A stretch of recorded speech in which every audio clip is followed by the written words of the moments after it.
All right. Well, what's up, guys? This is Sarah, and I'm here with David, Tori, and Amanda. Hello. Who are the founders of Wings of Dragonfly. Yes, the Wings of Dragonfly. That's right. So what is Wings of Dragonfly? We are a counseling practice, really rotated around substance abuse. All of us are substance abuse counselors. But we also have a lot of other stuff under our belts too: co-occurring disorder specialist, equine therapy, advanced MRT, trauma practitioners. Like we do a little bit of everything. But if I would say our focus and our scope of expertise probably falls in the line of drugs and alcohol, substance use disorders. Yeah. And co-occurring disorders. Yeah, and co-occurring disorders. We really well. focus on that. Yeah, because they say like 90% is like a co-occurring disorder. Yeah. I would say like 99.99999% is a co-occurring disorder, probably. Definitely agree with that. Yeah. Too. For sure. But that's just my opinion, you know what I'm saying? It all starts somewhere. I think that is, I haven't met anyone who's just one or the other. Yeah. To be honest. That's what I'm saying. I mean, I don't know many people Yeah. who don't deal with addiction. Yeah. But as far as people, like I have met one person who, like, in addiction, who does not deal with any mental health related concerns outside of it. Or at least that's what she says, but she is also like of an older generation. Right. So maybe she does, and it's just never like impacted her to a point where she needed to seek help. Yeah. Right. I think that's a great question. I mean, I think it's a great question to ask or to have an opinion on too, because I think that is a generational philosophy on addiction too. I think there was a time where, like, you know, I'm just a regular guy, I'm just a regular person, but, you know, I just have this dependence on alcohol or whatever drugs, and if I stop doing that, then I'll be fine. But I think, you know, after trying or like learning as the years go by, when drugs and alcohol become a focus and people are actually, there's different minds, you know, dealing with that issue, it's easy to find out that there's always something else going on. Yeah. I mean, when, listening to somebody's story, and a lot of the times it doesn't start with the first drink they took. It started with their home life, what it was like growing up, or it started with a traumatic event that they went through. Like, it started somewhere that was like that they've kind of labeled as the cause. Right. Like, this is where the switch flipped, and then the coping mechanism, where some people may turn to food, or some people may turn to gambling or impulsive behaviors, and then other people turn to substances. But I think with any type of behavior that's kind of getting out of control, to deal with something else, it's always, they kind of go hand in hand, or else They like really the do. Yeah.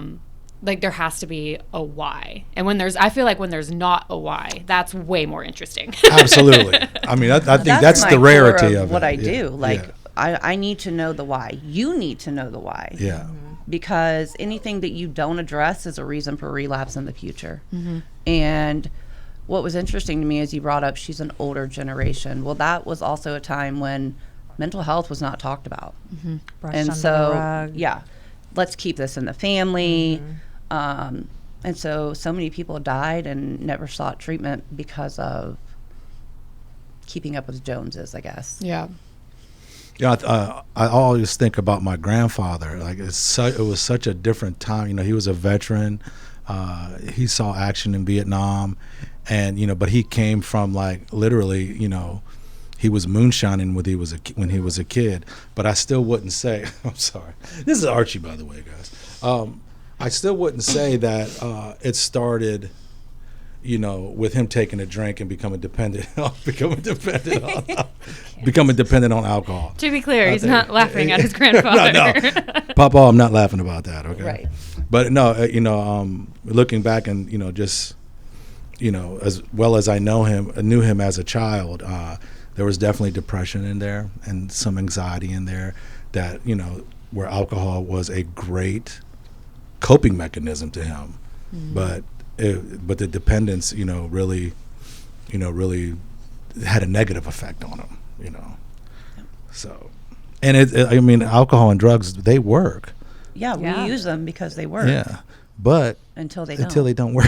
Yeah. I guess that is a saying, Like, I gotta right? follow that up. Like, until they don't. Until they don't. Because they do work. It was really convincing when you said it. Right. You They both said work. yes. Absolutely. They do work. Yeah, I mean, if they didn't work at some point, they wouldn't be as much of a problem as That's what I'm they saying.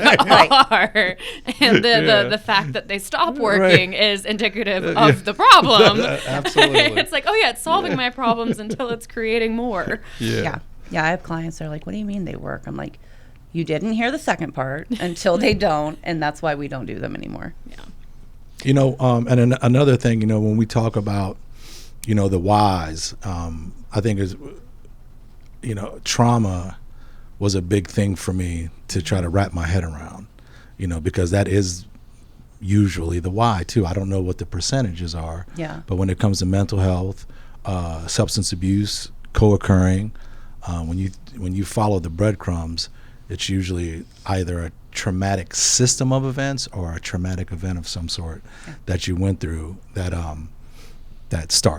usually starts somewhere in that range. Yeah. You know what I mean? So I appreciate, you know, all the work. And then, you know, Tori, you know, doing equine therapy, I mean, you know, learning with her or from her that it's such a, you know, you get it when you're out there with an animal, how that sets into, you know, has a positive effect on someone that continuously has trauma responses or has his, you know, fight or flight all jacked up, you know, how that could like settle it down and actually work and be, you know, good and healthy for somebody to sit down, you know, with a, because, you know, like a horse is such a majestic being, you know what I mean? And it's The horse works very well humbling. because they mirror the client's attitude, how Yeah. they're emotionally feeling. So they mirror that. I was telling them I took a client out for a session, and we went down to the barn to get Valentine, who is our horse, our mascot. yay, Valentine. And shout out to Val. Yeah. And she came out and was not having a good day. And when we were going to walk up to the ring where we were going to do our session, he just stopped, like wouldn't move forward. And I was like, let's go, come on. And she was like, that's weird, you know, is it me? And I was like, well, what kind of energy did you bring today?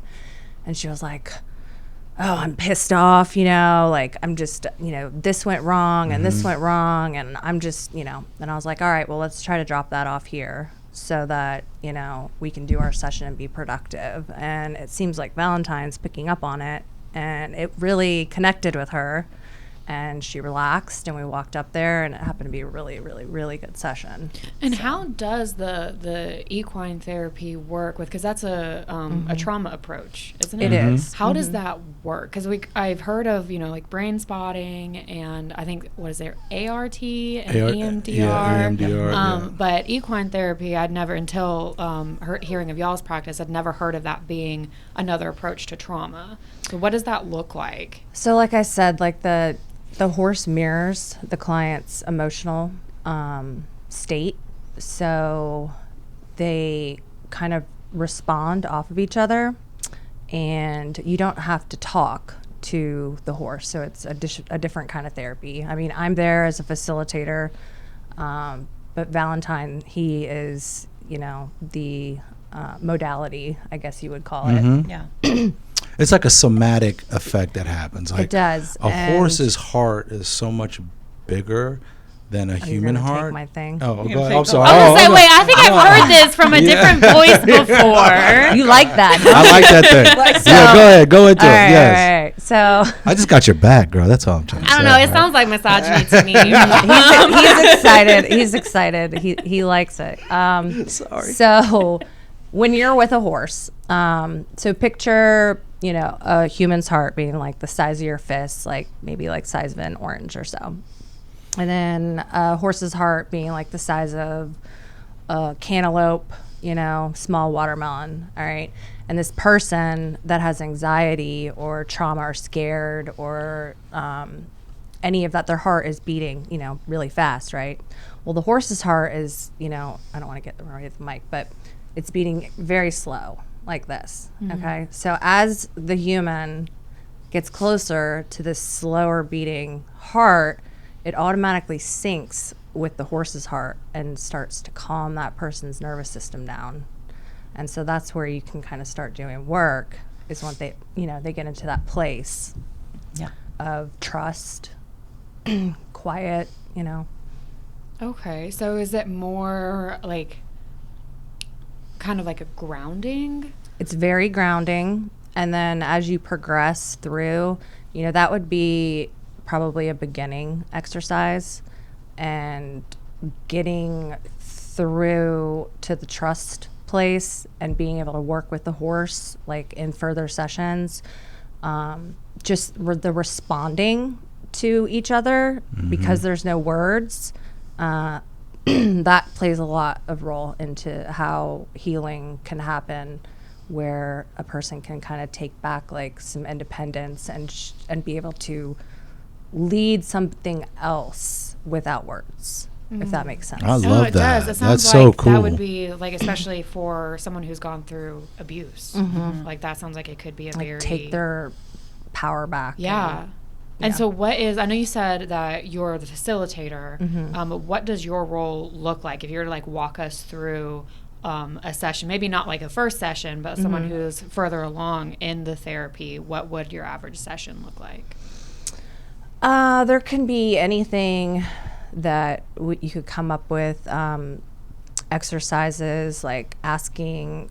I normally keep Valentine offline, which means he's free to do as he pleases. So he's not like, if I ask and invite him to come in, he will if he feels like it. So you kind of have to just like go off of the person, and you can design a session plan, where maybe it's leading, like you're trying to get him to lead, you're leading him through like a course that I've set up. Maybe you want to get him inside of this one little box and just the response and getting the horse to respond to them is just, it's just a different, way of growing and healing. And I'm not sure how to explain. It sounds like the core is getting back control. I mean, I think you did a good job of explaining it. Yeah. I think it sounds like getting control back, which is something when you go through trauma that you do not have. You don't have control, and reestablishing that. Animals are so therapeutic, right? Like, and especially not talking. Yeah. I can be a great talk therapist, but honestly, the horse might be better than me some days. So I think it's a wonderful asset to our practice. And I think I allow patients too, if they're feeling something, they can feel that themselves. They don't necessarily have to talk about it right there, like they can. Do you have like a rap afterward? So yes, kind of like where they put their hand and give an intention. With Valentine, before we leave at the very end, I asked them to, just say an intention for the week and kind of wrap up our session like that. Okay, but if they feel inclined to talk to you about what's coming up for them, they can. Absolutely. What do you mean, like a decompression? Like thing? a decompression, or just like I know there's times when like I won't know what's beneath the surface, and like I'll start talking about one thing, and then like I'll go in this other direction, and I'll feel myself starting to get emotional. Right. I'm just like, whoa, wasn't expecting that. And sometimes I just want to like stop. But there's other times it's like, no, like, let's keep moving forward with this. And so, like, if I'm picturing something like that happening with the horse, and like an overwhelming emotion potentially coming up. And so then if it's like the kind of overwhelming that they just want to feel and let you witness, that's an option. Yeah. It or is. if And they then- want to feel and then bring you in on it also, that's an option. Normally after. Okay. And I'm pretty sure, that therapy is all about what talk therapy isn't. That's sort of, so when you think about trauma, speaking through it isn't the answer to healing from trauma. It's more of an after effect. So decompression and after a session is important because you're trying to break it down, you're trying to make sense of it. But when you're back and forth, that relationship you start gaining with an animal that's not speaking to you, all your instinctual sides of yourself are working. Every part of you that's damaged by trauma is your instinctual side. You know what I mean? So you're not trying to think of through it with your prefrontal cortex. You're more, using the piece of your brain, the pieces of your brain that holds everything that's almost primitive to you. You know what I mean? The breathing, the blinking of your eyes. Like, these are the things that we don't say to ourselves to do them. These are just happening with us. And so that's why when people try, a lot of time talk therapy isn't productive with trauma, because you're using the part of your brain that's not really the issue when it comes to trauma. So that's a big thing. So, and that whole thing going back and forth, and I'm a vibe dude too, right? So for me, I'm not out at a barn every day. So just for somebody, that just the impact of that setting, everything around you, a horse coming being up to you, outside, being outside and all, it's such an experience, man. And so is this something like, are your clients ever, they're just like near the horse, or are they riding the horse? No riding. So it's all on the ground, no mounted. Okay. So everything's on the ground. Okay. And what about like in the rest of the practice, what are some other approaches to trauma that you guys are able to offer? I'm a brain spotting practitioner, and again, it's a definitely different modality, but you're using the approach is you're trying to get to that part of your trauma brain. You're trying to get to that part of your brain, and that's mostly and you don't have to talk at all, and it's really trying to get your eyes fixated, and whether you're thinking about it or whether you're talking about it, it's all about attunement. Like, kind of like a preventative maintenance is like understanding your body, right? So at the beginning of the session, I do ask, hey, if we're going to do a brain spotting session, just think of something that that might have caused been a hard time for you, right? And then as they're thinking about it, I was like, when you're thinking about it, where is it happening, and where do you feel it in your body? And if they'll say, I feel it in my throat or my chest or wherever that is, I want them to gauge it. And then as we're going through the session, I want them to gauge it again and gauge it again, regardless of if it's going up or down. Like, I'll say from 1 to 10, like, how does your stomach feel right now?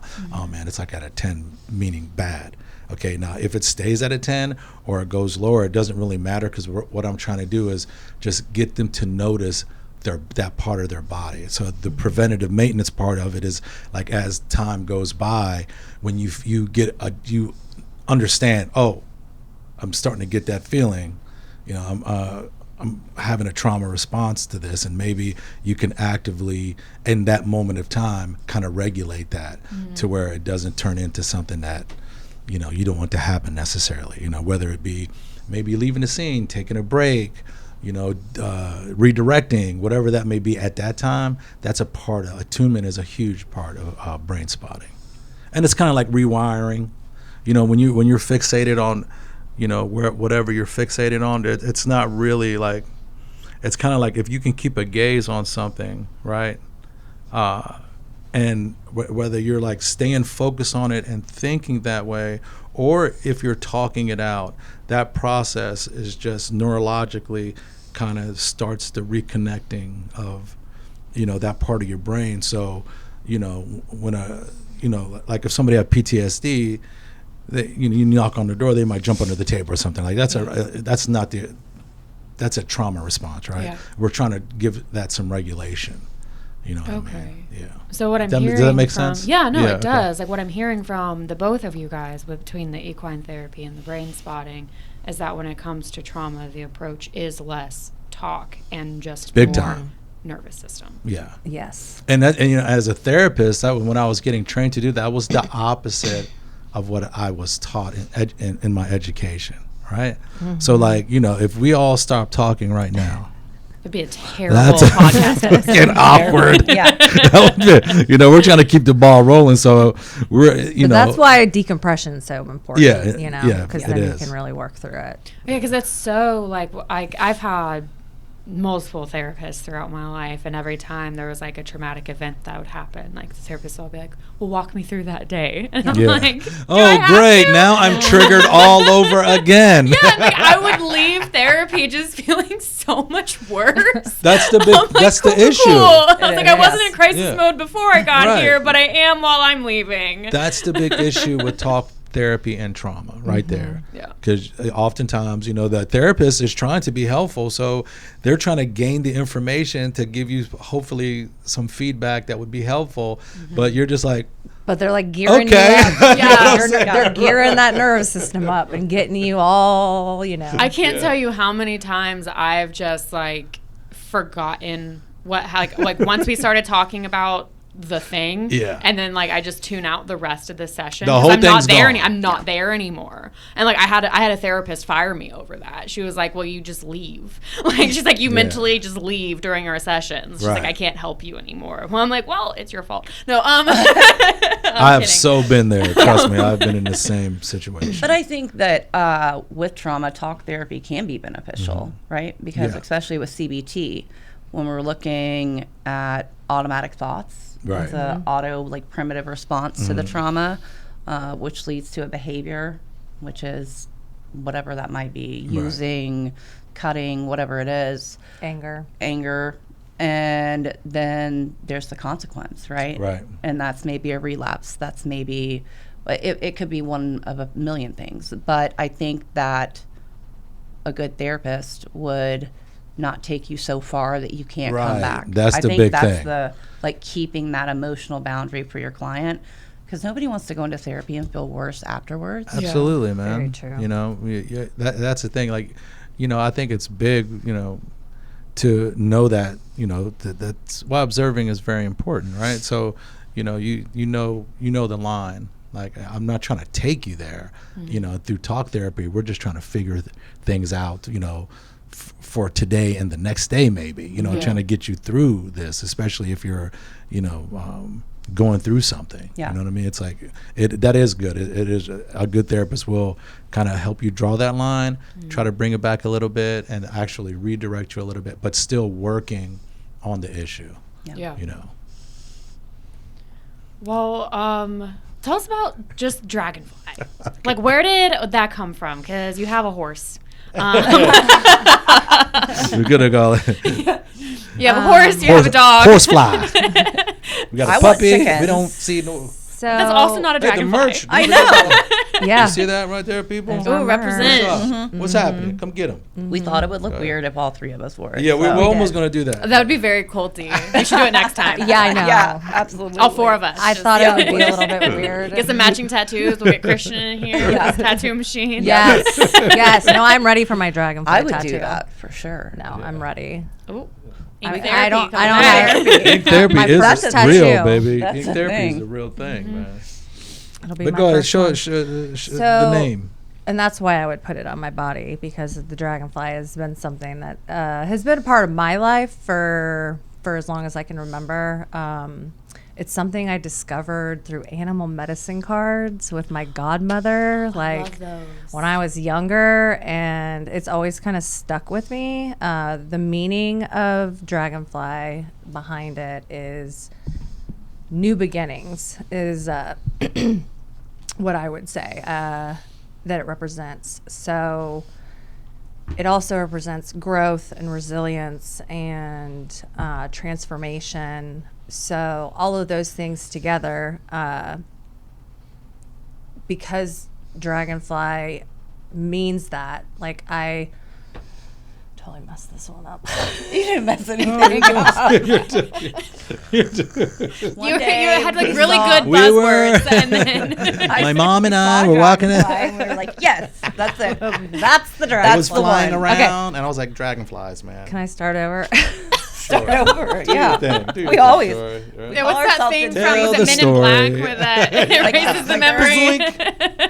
So Dragonfly was also the theme of my wedding. So it was new beginnings, you know, and as we went through life, there's always new beginnings, right? So I, you know, being in addiction and substance abuse, new beginnings, you know, should be like every day can be a new beginning. Right. And Dragonfly so was a new beginning for us. it was definitely It a new was. beginning Right. for us. It was. And so it represents so much. And I brought that to these guys when I had already kind of grabbed the name a couple years ago, just in case, you know, I was holding on to the LLC, and it just, the timing happened to be right. And these two happened to be amazing partners to partner with and branch off and do kind of our own thing, and bring all of our dreams together into one. And it's just a very exciting time because we really want to grow and eventually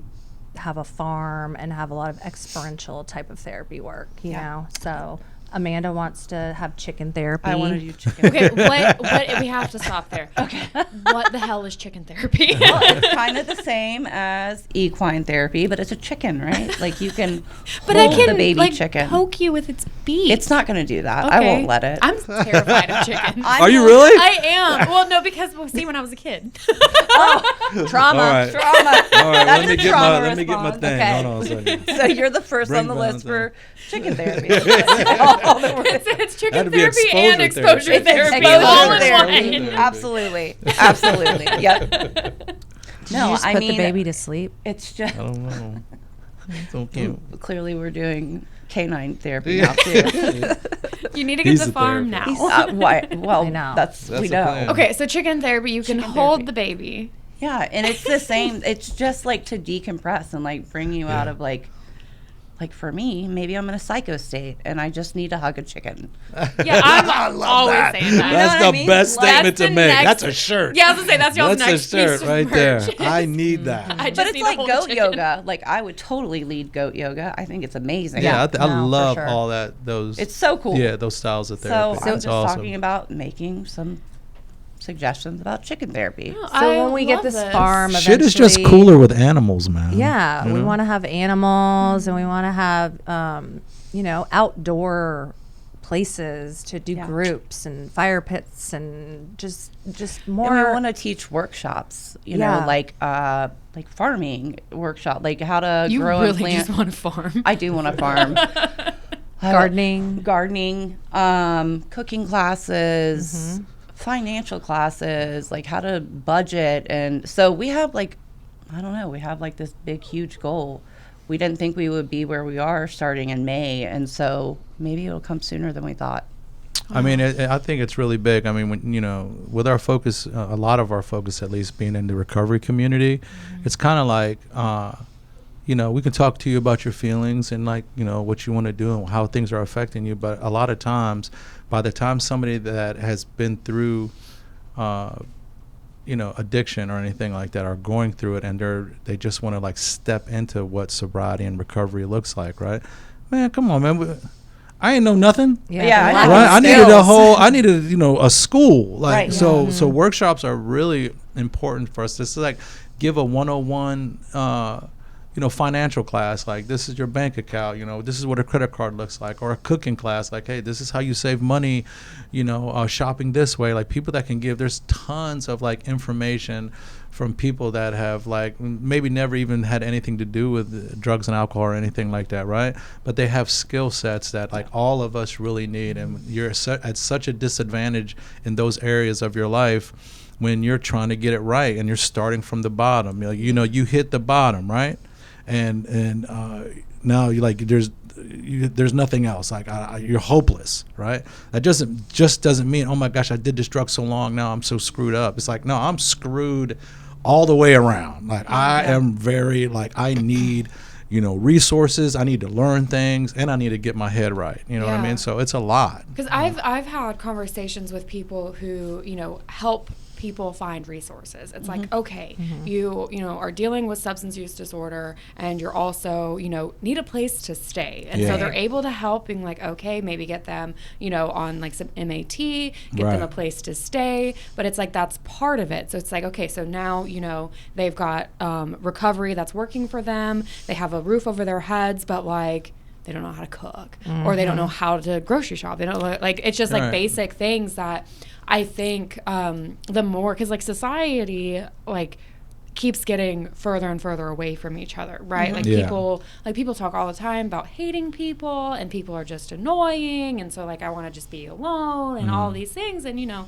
like solitude can be good, but community is also good, and it's just like, you know, these things can coexist. But I mean, if you log into social media, they'll tell you that they can't. And so like you're losing so many things you would learn in a community, right? It's like the spaghetti sauce I know how to make is because it's the spaghetti sauce my mom makes that she knows how to make because her friend in college knew how to make it. Or you know, something else I know how to make because that's how my dad makes it. My dad makes it because he's an artist in the kitchen and he just knows how flavors work together. And so that's how I learned to cook. I didn't learn to cook by like reading it in a book or going to a class. I learned it from watching my dad, or I learned, you know, all of these things that weren't just taught. I just picked them up in my community. Right. And so many people, when, you know, they don't have community growing up, or they don't have community as an adult, just lacking community somewhere, there's so many opportunities for growth and experience that are just missed. Very true. And now like so many things are just like, God, going back to the cooking thing. Sorry, that's how my family expresses love, is through food. I don't know if you can tell, but my family. No, you would fit right in my family, David. Look, skin color don't matter. Oh yeah, I think I'm in. If food is the expression, I can show love. Me and each of my brothers, we take a very, like, none of us cook the same. And so like one of my brothers is very scientific in his approach to food, and he cooks amazing things, but it's very, very scientific. Like I said, my dad's an artist, not scientific at all when it comes to his cooking. And then like one of my other brothers, like he blends them both. And then one of my other brothers, bless him,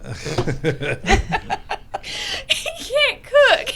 Oh. And it's so like, I'll talk to him and he'll talk me through these recipes that he's doing. He's like, why is it not coming out good? And I'm like, well, mistake number one is you're following a recipe. But then like he shows me these recipes that he's following, and I'm just like, who's saying this is good? Like, why is this going out there? People are reading this thinking this is how you cook, and it's just not. And it just blows my mind, like 4 kernels of red pepper flakes, you know? Like, he's been set up for failure, it sounds like. Yeah, it's so, but these are things that I know because they're lessons I picked up in my community, not, you know, printed them off the internet, because it's just setting you up to fail. And then there's recipes that scientifically don't make sense, you know? It's like, wait, if you do those things, this is not the outcome you're gonna get, because at the end of the day, like, your chicken does need to be cooked to 165 degrees, like, or you know, like, you don't want your chicken medium rare. Actually, that's gonna get you sick. But just having that whole, like, I love what you guys are talking about. That's so, like, not a standard approach to therapy and wellness and recovery. Like, it is very holistic in the terms of looking at a person as a whole. That's what we're meaning when, you know, we're always wanting to approach things holistically, because it's like, you know, we're a part of programs that are good programs, right? We're affiliated with programs that are out there for people to accomplish things and get to the end and graduate from that, right? Yeah. And in that time, you know, if they get to that whatever time period is, then that means they've accumulated a significant amount of clean time, right? And that's good. And along the way, they've had therapy and things of that nature and a lot of different things. But what not in all programs, right, that has to do with somebody that's trying to, like, not use anymore, there's so much missing, and not in a judgmental way.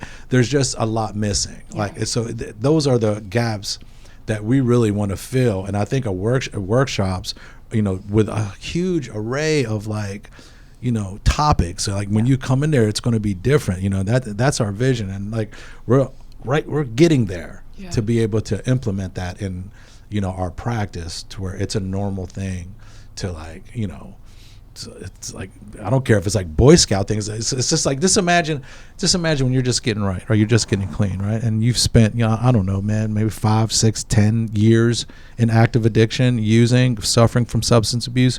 Whatever money that you've accumulated is going to one thing. That's all that currency means, right? And that's like the last thing that you should ever be spending your money on. Yeah, so what else do you do when you have $250 in your pocket and you actually, you went to a job, you did the work, you learned a job, and then they give you a paycheck, and now you got $400.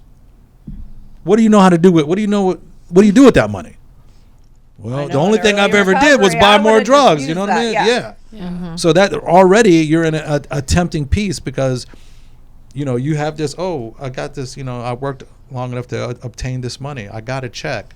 They don't have a bank account. Yeah, they don't know why. You don't think about like, okay, I need this much money for this. I need a plan for this. I need this much in savings. Like, it's such a thing that's missing. Yeah, it's like I never bought groceries before. Yeah, that's what I'm saying. I didn't eat before. When I moved in, when I moved in off the street, right, had a roof over my head. I remember talking to my coworker, because that was one of the things. I never didn't have a job, and it's like that was part of my gymnastics of like, I don't have a problem because I've been employed this whole time. Right. Functional. And I remember talking to my coworker. I moved in. It was my brother's house. He was charging me rent, and I moved in. I'm talking to my coworker, and I was just like, am I supposed to go to the grocery store?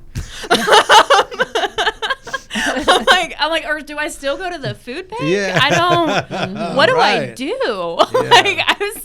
I had no idea what was right. I was like, I'm not homeless anymore, so I feel like if I go to the food bank, I'm stealing from somebody who needs the food bank. Being like, I had to split my first rent payment in two because I didn't have the funds. Not that a food bank would have turned me away, but I was just like, I pay rent now. I should go to groceries. I don't know. I hadn't cooked in 2 years, and the first thing I turned on the stove and put butter in the pan and set the smoke alarm off, and that was embarrassing. I know how to cook. I'm like, why am I I'm smoking up the kitchen, and my brother's like, what are you doing here? I'm like, I went to the grocery store. But this is a perfect example where we're missing the mark in treatment. Mm-hmm. You know what I mean? This would be a perfect example of look, let's put together a list. Let's budget for the month. Let's come up with some recipes where you can meal prep. Yeah. Mm-hmm. I think that the holistic approach is what has to happen, and you have to treat the whole person. Yeah. Yeah, and if you got that, so a lot of times, it's like, if I'm trying to do all those things, I'm noticing these things that you're missing, and you're my client, right? So I'm trying to tackle this array of stuff that you might be deficient at. It kind of really takes away from the therapy, because I know this guy, he don't know what to do with his money. He doesn't know how to sign these documents or stuff like that. He might be a father. He doesn't know anything about what daycare looks like or how to do his taxes. I'm not an expert of those things, but I notice that. And so you come in with that issue, I'm going to address it, right? And then it takes away from what's going on with you mentally and emotionally and spiritually and all those things that I would really like to have an hour. If I'm sitting with you an hour a week, I really like to have a lot of focus on that. But at the same time, I'm looking at you, and all these other aspects of your life are all over the place. You know what I mean? So if we had lanes for that, you're hey, listen, you need to learn about doing your taxes and stuff like that in your bank account. Come over here Tuesday. You know what I mean? Oh, you need to understand how to do a budget, or learn about your groceries, or what it takes to have stability at your job, how to time management. These all huge important issues. I don't want to be because I only see you an hour a week, man. Yeah. You know what I mean? So it's hard to crunch all that in. Yeah. And the client suffers from that. Yeah. You see what I mean? And I think I did county funded outpatient, and I it had its downfalls, but there was things that it really did help with, because I had I had a psychiatrist, I had a nurse I checked in with, I had a counselor, and I had a caseworker. So I had 4 people that I was regularly meeting with, and my caseworker was one of the most important people that I met, because he was telling me, he was like, okay, he's like, you don't have any credit. He's like, let's talk about how you build credit. See, that's what I'm talking talking he's like, about, okay, yeah. he's like, you wear glasses. How's your prescription? Do you? And he's like, you don't have insurance. Okay, he like got me connected. I was like put on a wait list for 3 months or whatever, but my eye exam was free. My glasses were $10. It like he got me connected with these resources that I needed, so I could then with my therapist like really unpack like what was going on, and with my psychiatrist I could unpack these are my cravings, like here's what's happening, and so I could have like a whole picture of wellness. But I think that was the only time I got that. And that's what we're trying to do, I think, is be the case manager. And we're actually therapist. doing that, is the truth. I mean, we Like, actually that's do what that in we our do, practice. Oh, I know. If there's a difference, I know. if there's a difference between our practice and other practices, we do a lot of other stuff. We're just trying to organize. Each of you here have told me tips for grocery shopping. So, like, check out this store, check out this store. Like, I'm like, okay, this is my realistic. I spend X amount of dollars a week on groceries. Okay, go here. So yeah, we do that But stuff, guys. you mentioned something so important. Addiction is one of the most complex, or is, I believe, the most complex brain disease in the world. It's the only disease that affects you physically, psychologically, socially, spiritually, emotionally. Yeah. And that, I think that's what we're trying to encase, is treating all of that, because you can't just treat one. What about the others? Absolutely. That leads you to a risk of relapse. The opposite of addiction is connection. Yeah. And so sometimes that looks like connecting the dots in people's lives and saying, look, we have a deficit here, but there is an answer. Here it is. Yeah. No, that's very true. And one of for me, being a substance and alcohol counselor, it's like I wear that with like I have bias, of course, because I am in recovery, right? But I can't think of a more valuable way to use that profession, counseling, if it's not substance abuse. I know there's marriage counseling and all those things are very important, but if you're tackling the big thing, I would say it's substance abuse, and a substance abuse along with mental health, because that is like a cookie of like everything that that you go through in a negative way, and it's and you walk through a long journey getting there, rather than somebody who's no judgment, but it's somebody that's an expert in couples counseling. So I really love that. You know what I mean? That I need that. I've been through that. It's been very helpful to me. But when I look at in comparison, like I know, like what I do, I'm really proud of it, because it is a lot to deal with. It's a lot to try to wrap up with a person and try to get them from one end of the block to the other. But how rewarding it is to see them get there. Oh man. Oh man. That's everything to me. Me too. That therapeutic value that always falls full circle on the therapist, because even though I'm seeing you guys in these chunks of time, I'm continuously seeing growth, getting through hurdles with somebody, just being a part of something like that is like my purpose. And I think we're all just as passionate about just being helpful in those ways. You know what I mean? And so as you guys move forward in your growth and development of your practice together, what are some things, like do you have like some success stories you can already share, or some things you're really excited about being able to offer for your clients? I just texted you guys yesterday. I had a client of mine text me and was like, hey, today's my 1 year of sobriety birthday, and I just wanted you to know that you've changed my life. Wow. And things like that, like you're not supposed to get emotionally invested, but like it touches your heart. Like, you can't help that. that. It gives you like it gives you meaning. Gives my life meaning.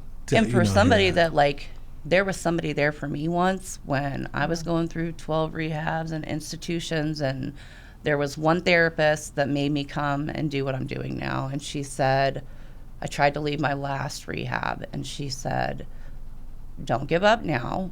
You're going to change lives one day. And it was a while after that, like 6 years after that.